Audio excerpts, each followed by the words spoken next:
22 травня за ініціативи голови Донецької облдержадміністрації Павла Жебрівського у напрямку міста Світлодарськ почався ремонт траси Київ-Харків-Довжанський.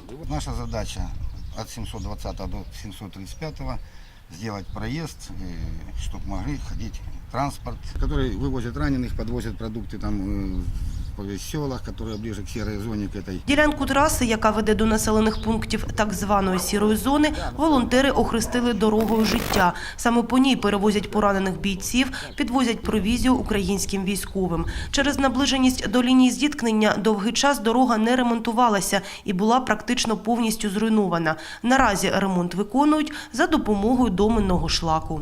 Шлак, доменные шлаки, они имеют свойство при уплотнении, и когда мы их проливаем водой, мы заливаем водой, когда работаем и уплотняем катками, он разлагается, а в самом доменном шлаке находится процент цементной пыли.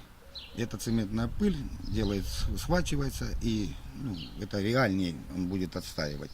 Благодаря, кстати, нашему губернатору большому спасибо, он со своего фонда, там, с гуманитарного фонда, я не знаю, вот это выделил нам 4 тонны дистоплива, на котором мы могли выехать на вот этот участок. Головний інженер автодору стверджує, що шлак зможе протриматись до зими. Проте наступним етапом ремонту має стати повне відновлення асфальтобетонного покриття.